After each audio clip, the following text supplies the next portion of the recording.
नमस्कार, मैं हूं दिबांजलि मोइत्रा। पूरी दुनिया को मालूम है कि पाकिस्तान आतंक की जननी और पाकिस्तान से ही आतंकी तैयार होकर पूरी दुनिया में तबाही मचाते हैं और जो देश पाकिस्तान से सटा है वो भी काफी परेशान रहते हैं। इसी कड़ी में ईरान ने पाकिस्तान पर आरोप लगाया है कि पाकिस्तान आतंक को काबू में रखे, नहीं तो इसका अंजाम बहुत बुरा होगा।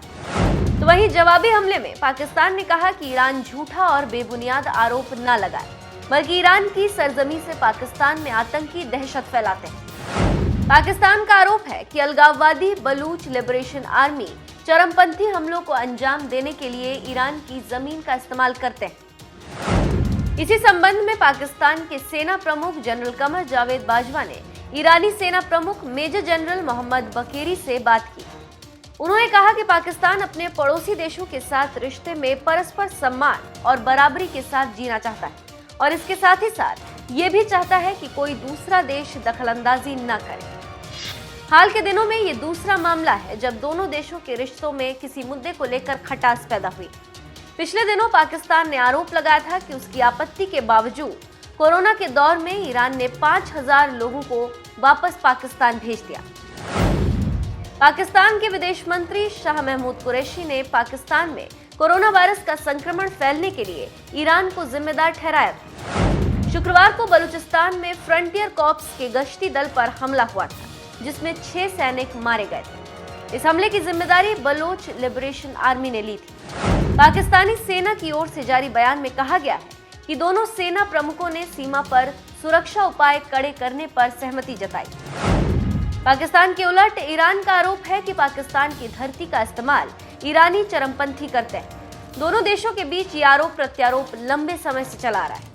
पाकिस्तान तो ईरान के साथ लगी 909 किलोमीटर की सीमा पर कटीले तार लगाने का काम भी शुरू कर चुका है। पाकिस्तान की सरकार ने इसके लिए 3 अरब रुपए की धनराशि भी आवंटित कर दी।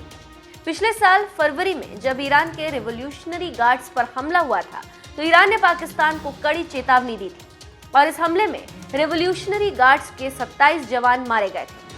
ईरान का आरोप था कि पाकिस्तान में पनाह लिए चरमपंथियों ने यह हमला किया था।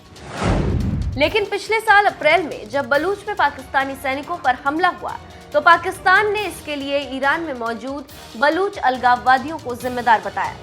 इस हमले में 14 पाकिस्तानी सैनिक मारे गए थे। यहाँ पर एक दिलचस्प बात बताते चले कि पाकिस्तान का बलूचिस्तान प्रांत ईरान की सीमा से लगा हुआ है। बलूच पाकिस्तान में भी है और ईरान में भी। ईरान का सिस्तान और बलूचिस्तान प्रांत पाकिस्तान की सीमा से लगा है, जहां बलूच रहते हैं। एक समय ऐसा भी था जब पाकिस्तान और ईरान दोनों बलूच नेशनलिस्ट के बढ़ते प्रभाव को खतरा मानते थे। 70 के दशक में इन नेताओं और आंदोलन पर कार्रवाई भी हुई, लेकिन पाकिस्तान के साथ कई मुद्दों पर विवाद के बीच ईरान ने बलूच नेशनलिस्ट को लेकर नरम रवैया अपनाना शुरू कर दिया। ईरान में मौजूद बलूच संगठन ईरान के खिलाफ सुन्नी बलूच संगठनों से भी दो हाथ करते रहते हैं और कई मौकों पर उन्होंने ईरान की मदद भी की। पाकिस्तान और ईरान के रिश्ते में हमेशा से उतार चढ़ाव रहा है। 1947 में जब पाकिस्तान का गठन हुआ तो ईरान वैसे कुछ देशों में शामिल था जिन्होंने पाकिस्तान को मान्यता दी। इन सबके बीच ईरान के साथ पाकिस्तान के रिश्ते खट्टे मीठे ही रहे, जहां धर्म, संस्कृति और साहित्य को लेकर दोनों देश बंधे हुए दिखते हैं। वहीं सीमावर्ती इलाकों में होती चरमपंथी घटनाएं रिश्तों में आड़े आती रहती हैं। उसी का नतीजा है कि फिर एक बार ईरान और पाकिस्तान आमने सामने।